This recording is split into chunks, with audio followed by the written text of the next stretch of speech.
राधे राधे दोस्तों, कैसे हैं आप सब। सुबह का बज रहा था अभी 4 और हम लोग उठ चुके थे, मैं और मेरे हस्बैंड। तो वो जाते हैं मंदिर, तो मैं उनके लिए सुबह उठ जाती हूँ। नहीं तो वो क्या करते हैं ना, कभी कभी मुझे ऐसे ही छोड़ देते हैं कि तुम सो, थोड़ा देर आराम कर लो। मैं मंदिर चला जाता हूँ, उसके बाद जब वो आते हैं उस टाइम तक तो मेरा पूजा पाठ सब कुछ हो जाता है। तो सुबह का टाइम था और ये दिन था आज छठ का। तो सुबह का जो छठ होता है ना, सुबह का ही करीबन 4 बज रहे थे। तो उस टाइम पे तो सब आवाज़ें आ रही थी छठ घाट से, अनाउंस हो रहा था। मेरे हस्बैंड जा चुके थे वहीं पे छठ पे। तो बहुत अच्छा लग रहा था, सुबह सुबह लाइट वगैरह, सभी लोग उठे हुए थे, सभी घर में धोना पोछना हो रहा था, नहाना धोना हो रहा था और बहुत शोर था, बहुत अच्छा लग रहा था। और छठ घाट से गीत का भी जो आवाज़ होता है ना, छठ गीत का, उसका आवाज़ आ रहा था, अनाउंसमेंट का आवाज़ आ रहा था। सुबह को थोड़ा सा मुझे टाइम मिला तो मैं थोड़ा सा आज टहल रही हूँ। ऐसे टहलती नहीं हूँ मैं, टाइम नहीं मिल पाता है मुझे, लेकिन सच बताऊँ तो टहलना चाहिए सुबह सुबह। हम लोग इतने आलसी वाले इंसान हो गए हैं ना कि आलस के मारे हम लोग उठ ही नहीं पाते हैं। तो जल्दी जल्दी, अगर जिस दिन काम ना हो ना तो दिन तक वो लेट सोते हैं, और काम हो तो टेंशन लगा रहता है कि चलो जल्दी उठना है और काम निपटा लेंगे जल्दी से, तभी तो सारा काम समय पे हो जाएगा। क्योंकि बच्चों को स्कूल भी जाना रहता है, और अभी छठ का जो छुट्टी हो रहा है ना, इसकी वजह से इस बच्चे भी घर में आराम से सोए हुए हैं। और ऐसा था ना कि एक दिन पहले जो शाम का अर्घ होता है उसमें हम लोग गए हुए थे, और जो छठ घाट है ना वो थोड़ा सा दूर है। जब हम लोग जा रहे थे ना तो हम लोग को तो बहुत मज़ा आया जाने में, लेकिन आधा दूर पहुँचते पहुँचते हालत बहुत ख़राब हो गई थी। पैदल गए थे हम लोग, और मेरे पैर का कुछ हालत ठीक नहीं है, तो खाली पैर जाना पॉसिबल नहीं था। तो चप्पल मैंने लगाया था, लेकिन चप्पल बिल्कुल भी कंफर्टेबल वाला नहीं था, कंफर्ट नहीं दे रहा था। तो हवाई चप्पल पहन के जाना चाहिए था मुझे, लेकिन मैं थोड़ा सा, पता है कभी कभी हम लोग ना दिखावा के चक्कर में ना गड़बड़ कर जाते हैं, वही दिखावा हो गया। और जब आई ना, मतलब वहाँ पहुँची तो इतना पैर में दर्द हो रहा था, और लौटना भी था। तो हस्बैंड मेरे छोड़ने नहीं आ पाए, क्योंकि उनको वहाँ पे रहना ज़्यादा ज़रूरी था छठ घाट पे। तो वो अलाउंस कर रहे थे तो वो नहीं आ पाए, इसलिए हम लोग तीनों माँ बेटी हैं ना साथ में ही घर चले आए, अकेले ही। और जब घर पहुँचते पहुँचते इतना पैर में दर्द हो गया था ना कि क्या बताएं। मन ही नहीं कर रहा था ना कि फिर वापस से सुबह जा सकेंगे हम लोग। मन जाने का एक मन छोड़िए ना, हिम्मत ही नहीं हो पा रहा था ना कि हम लोग सुबह पैर आगे कर पाएंगे। इतना दर्द पैर में, और फोड़ा भी हो गया था। लेकिन भगवान की मर्ज़ी होती है ना बुलाने का, तो फिर वो कहीं से भी आप जाके आप भगवान को प्रणाम कर लो, पूजा कर लोगे, ये सब किस्मत की बात है, भगवान की मर्ज़ी थी।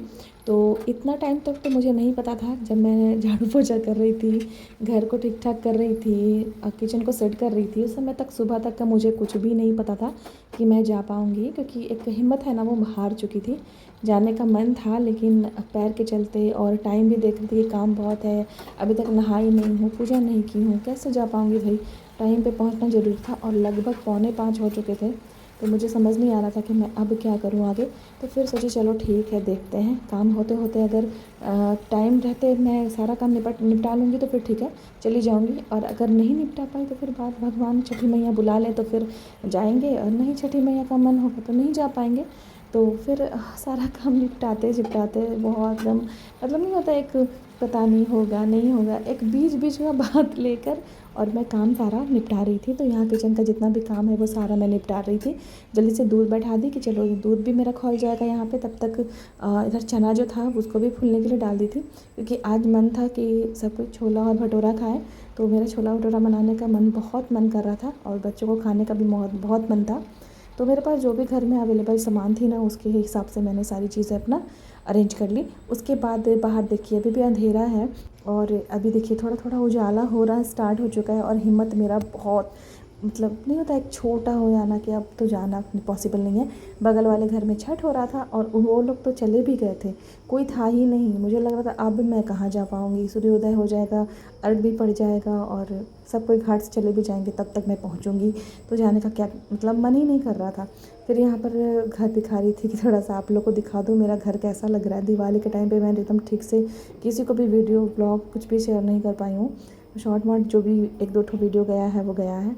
और फिर फाइनली रेडी होकर मैं निकल गई हूँ, और देखिए कितना उजाला हो चुका है। और एक छोटा सा लोटकी ली हूँ ताकि मैं सूर्य देवता को जल अर्पण कर सकूँ, और दूसरी चीज़ है कि मैं अर्घ दे सकूँ। तो बस रास्ते में हूँ, चल रही हूँ। लगभग मैं पहुंच चुकी हूँ और देखिए सूर्य भगवान दिखने भी लगे हैं। इतने ऊपर आ गए कि मतलब किस्मत होता है ना। अभी तक जहाँ पर व्रती लोग थी ना, वहाँ पे सूर्य देवता दिख ही नहीं रहे थे और वो लोग को लग रहा है कि जब सूर्य देवता दिखेंगे तब जाके अर्घ पड़ेगा। तो फाइनली मैं जल्दी से पहुंच गई, अर्घ भी दे दी। वीडियो कोई नहीं था कि मेरा वीडियो कोई बना सके, तो बड़ा दिक्कत होता है कभी कभी बच्चों का नहीं रहने से। तो बाबू लोग तो घर पे ही थे, मैं अकेले ही निकल गई और यहाँ पर मैंने अर्घ वगैरह दिया और फिर मेरे हस्बैंड मिल गए। तो फिर वो बोले कि चलो एक दूसरे भैया हैं उनके यहाँ भी अर्घ दे लेते हैं। तो वहाँ दिए, फिर सूर्य देवता को जल अर्पण किए। उसके बाद हम लोग सिंदूर लिए, खोइछा में प्रसाद लिए और फिर जाकर हम लोग घर आए। और पता है इस बीच यहाँ पर थोड़ा बहुत जो वीडियो कैप्चर किया है मैंने वो आपसे शेयर किया है। यहाँ पर जो व्रती हैं वो लोग हैं, जल है और यहाँ सूर्य देवता हैं। बहुत अच्छा लग रहा था, बहुत मन को सुकून हुआ कि जहाँ सुबह से मैं सोच रही थी कि नहीं जा पाऊँगी, नहीं हो पाएगा, लेकिन फाइनली मैं जा पाई। और सब कुछ बहुत 2-2 बार नमाज़ दिया और घर आकर चाय बनाई। हस्बैंड आ गए थे मेरे साथ मुझे छोड़ने के लिए, पैर का हालत एकदम ख़राब था तो मेरे हस्बैंड बोले चलो तुम्हें छोड़ देते हैं। उसके बाद जैसे चाय की वो भागने लगी जल्दी से, क्योंकि उनका अनाउंसमेंट वहाँ पर दिक्कत हो जाता है ना कि आप किसी जिम्मेदारी को लो और फिर लेट हो जाए तो अच्छा नहीं लगता है। तो मैं जल्दी से देखने गई। उसके बाद फिर इधर वाले घर में भैया भाभी लोग कोई भी नहीं थे, वो लोग सब कोई गाँव गए हुए हैं छठ मनाने। और यहाँ पर हर साल मेरे घर छठ होता था, लेकिन इस बार छठ नहीं हो रहा था क्योंकि वो लोग गांव में कुछ मन्नत था इस वजह से। और सूर्य देवता देखिए एकदम ऊपर आ गए हैं और मैं अपने घर पर आ गई हूँ। और बहुत प्यारा सा एक मन में याद लेकर नेक्स्ट ईयर हम लोग छठ करने वाले हैं। आप सब अपना प्यार सपोर्ट बनाए रखिएगा। और हाँ, रोज़ जो भी ब्लॉग्स में डालती हूँ शॉर्ट्स वगैरह सबको देखिए और सब्सक्राइब कर दीजिए, फॉलो कर दीजिए, ढेर सारा प्यार सपोर्ट दीजिए ताकि मैं ऐसे ही वीडियोस बना सकूं। बहुत मन टूट जाता है जब व्यूज़ नहीं आते हैं, लोग नहीं देखते हैं, लेकिन अब तो कुछ देखते हैं तो अच्छा लगता है। लेकिन स्टार्टिंग तो आप जानते ही ना, मन छोटा हो ही जाता है। प्लीज़ मुझे आगे बढ़ाइए। मिनी ब्रजेश ऑफिशियल मेरे चैनल का नाम है, आप ऐसे ही आगे बढ़ाइए और ऐसे ही उम्मीद करते हैं कि नेक्स्ट ईयर हम कल के व्लॉग में। आज का व्लॉग हम लोग यहीं पे एंड करते हैं। और छठ घाट का व्लॉग आपको कैसा लगा, मेरा मॉर्निंग व्लॉग कैसा रहा, तो please like share and subscribe कीजिए। फेसबुक पे फॉलो कर दीजिएगा, अपना ढेर सारा प्यार दीजिएगा। इंस्टाग्राम पे मेरे शॉर्ट्स आते हैं बहुत प्यारे प्यारे, तो वहाँ जाके आप सब देख सकते हैं मेरे मिनी व्लॉग्स को। चलिए मिलते हैं बाद में, बाय बाय।